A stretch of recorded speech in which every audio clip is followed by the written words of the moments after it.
kembali lagi bertemu di channel pembelajaran Darmayans Edu. Masih semangat belajar ya? Yuk, lihat videonya sampai selesai. Banyak benda yang kita lihat di video pembuka ini memiliki bagian yang lurus. Bagian yang lurus ini mengambil prinsip dari garis yang lurus. Video kali ini akan membahas tentang garis dan membahas tentang hubungan antar garis. Klik subscribe dahulu ya, dan bunyikan loncengnya supaya kalian semua dapat video yang update dari Bapak. Kalian pasti penasaran, apa itu garis? Nah, yuk kita lihat. Pertama-tama, Bapak membuat titik-titik. Jumlahnya lumayan banyak ini ya, dengan jarak yang agak renggang. Lalu yang kedua, Bapak membuat titik-titik lagi, namun jaraknya Bapak buat yang lebih dekat, seperti gambar ini ya. Selanjutnya, Bapak membuat titik lagi, namun jaraknya itu sangat dekat sekali dan saling berhubungan. Maka gambar yang akan terbentuk adalah mirip seperti garis ini. Nah, gambar ketiga ini adalah titik loh anak-anak, yang jaraknya itu sangat dekat hingga antar titik-titik itu terlihat menyatu. Jadi, apa itu garis? Ya, kita lanjutkan pembahasannya ya. Mengenal garis, Bapak akan memberikan dua permasalahan supaya kalian lebih memahami dengan baik. Yang pertama, kita akan mencari tahu apa arti dari garis. Apakah yang dimaksud garis? Yang kedua, bagaimana cara menggambar garis? Yuk kita cari tahu. Seperti contoh titik-titik yang tadi kalian lihat, dapat diambil kesimpulan dari contoh tersebut. Garis adalah kumpulan titik-titik yang sangat banyak. Jika titik-titik tersebut berkumpul secara teratur, jadi seperti membentuk barisan yang lurus tuh ya, dan berkesinambungan akan membentuk garis yang lurus. Di dalam garis terdapat beberapa istilah yang harus kalian pahami. Jenis-jenis garis ada beberapa macam di sini. Yang pertama adalah namanya ruas garis, atau namanya disebut segmen garis. Ini adalah garis yang dibatasi dua titik di kedua ujungnya. Jadi ada garis lurus nih, seperti gambar ini, lalu ada titik di ujung-ujungnya.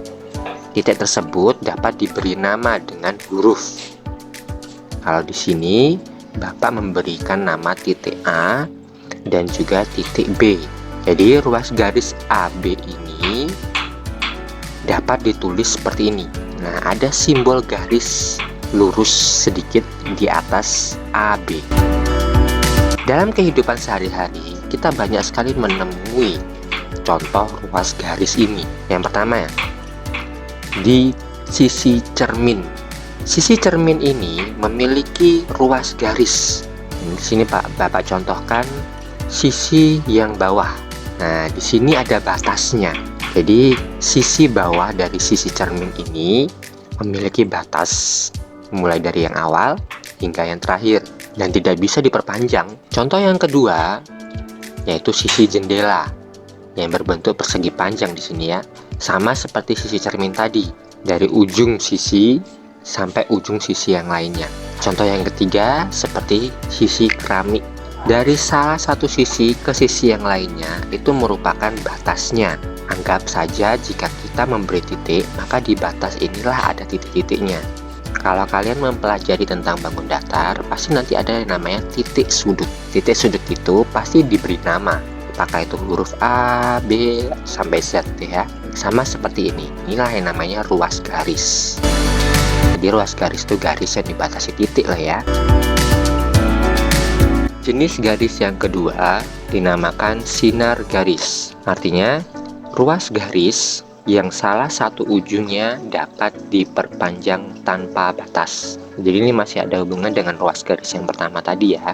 Kalau kita gambar, sinar garis itu bentuknya seperti ini. Di salah satu ujungnya, ujung awalnya, itu ada titik. Titik ini artinya pangkal atau sumbernya, awal dari garis ini dibuat. Lalu ujung yang satunya berbentuk arah panah, yang berarti garis ini dapat diperpanjang sampai tanpa batas. Nah, jika ditulis sinar garis AB ini simbolnya seperti ini.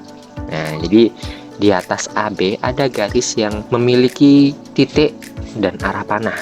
Contoh sinar garis di dalam kehidupan sehari-hari ini sering kita temui ya, sering kita rasakan juga. Yang pertama adalah sinar matahari. Mengapa bisa sinar matahari?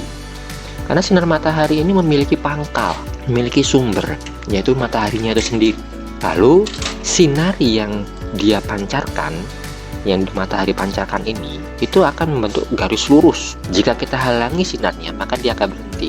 Namun jika kita tidak menghalangi sinarnya, dia akan memperpanjang. Kita dapat memperpanjang sinarnya sampai dimanapun jika kita berada di bumi ya. Contoh yang kedua yaitu sinar laser. Sinar laser ini sering kalian mainkan. Nah, sinar laser ini juga memiliki sumber.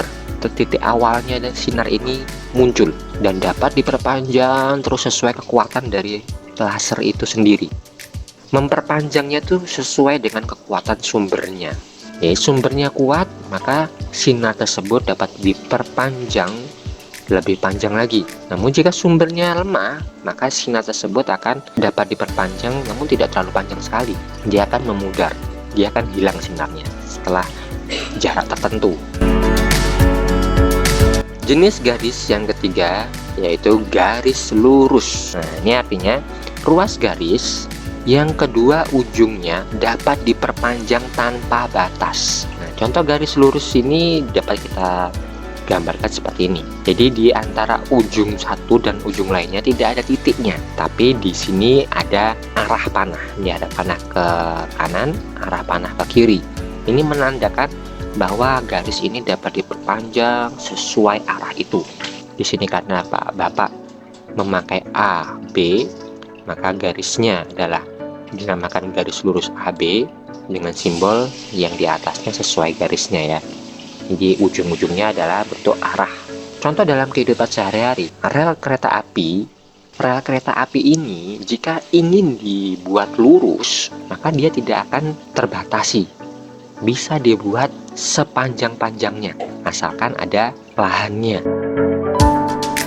Di sini jenis garis yang berikutnya sesuai dengan cara kita menggambar. Nah, ada dua, yaitu garis horizontal. Garis horizontal ini adalah garis yang mendatar. Garis yang mendatar itu berarti dia posisinya tidur. Jadi contohnya seperti ini cara menggambarnya ya. Jadi posisinya tidur. Garis yang kedua yaitu garis vertikal. Ini kebalikannya, melawan dari garis horizontal. Yang artinya garis yang tegak. Jadi tegak itu artinya dia berdiri garisnya dari atas ke bawah. Itulah macam-macam dari garis serta pengertiannya. Nah, sekarang kita akan membahas mengenai hubungan antar garis. Jadi kalau kita membuat dua atau lebih garis, itu akan ada hubungannya yang terlihat di garis-garis tersebut.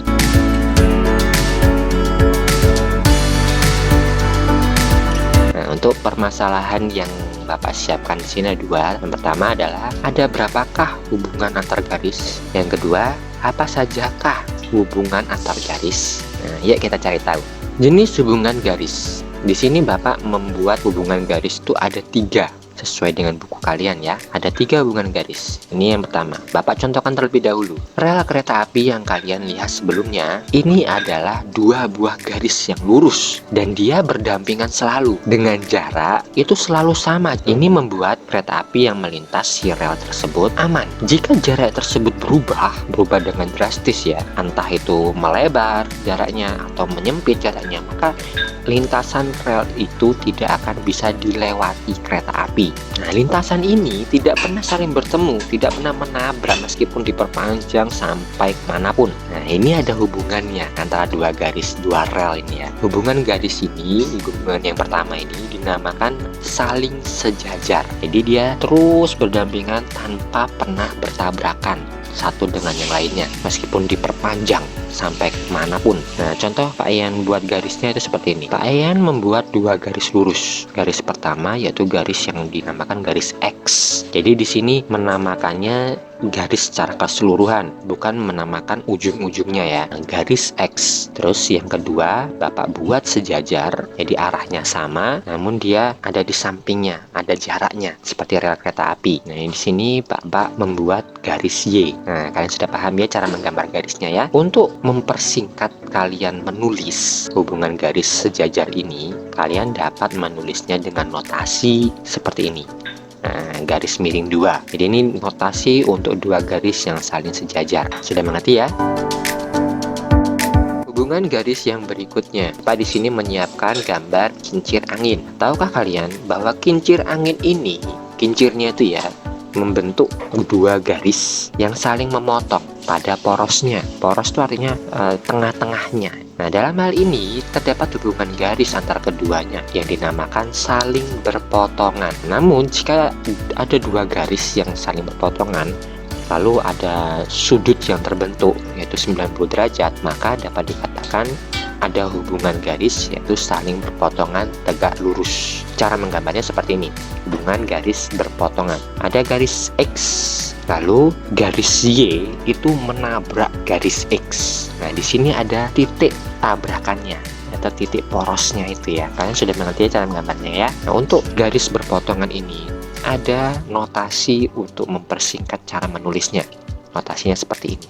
Nah, sudah mengerti ya? Banyak garis di dalam kehidupan sehari-hari kita yang berpotongan. Contohnya kalau kita melihat buku saja. Buku ini memiliki sisi yang tadi kita sudah bahas ya, berbentuk garis itu ya. Sisi lebar sama sisi yang panjang itu akan menabrak meskipun tidak diteruskan ya. Menabrak membentuk titik sudut. Nah, ini artinya dia saling berpotongan. Hubungan garis yang berikutnya, yang terakhir, kalian bisa lihat di jam dinding. Kita menunjukkan pukul 12.00. Jam dinding tersebut memiliki dua jarum jam tentunya ya. Nah, ketika pukul 12.00 pasti mengarah ke angka yang sama, yakni angka 12. Dan dua jarum ini akan saling tindih ya, akan membentuk seperti satu jarum. Ini dapat dihubungkan dengan garis. Anggap dua jarum ini adalah garis. Ketika garis-garis tersebut menjadi satu, terjadilah hubungan garis yang dinamakan saling berimpit. Kalau digambarkan garis berimpit ini seperti ini ya. Bapak membuat garis yang pertama garis X, lalu Bapak membuat garis lurus yang ke Y, garis lurus Y-nya sama posisinya, namun beda panjangnya saja, supaya kalian lebih memahami apa bedanya, bagaimana cara menggambarnya garis berimpit ini. Nah, jadi seperti ini ya. Sudah mengerti anak-anak ya? Itulah hubungan garis yang kita pelajari di video hari ini. Jadi ada 3. Yang pertama saling sejajar, yang kedua saling berpotongan, dan yang terakhir, yang ketiga, yaitu saling berimpit. Jangan lupa klik subscribe ya, lalu bunyikan loncengnya agar kalian dapat mengetahui update video-video terbaru dari Bapak. Tentunya pasti bermanfaat untuk kalian. Sampai jumpa.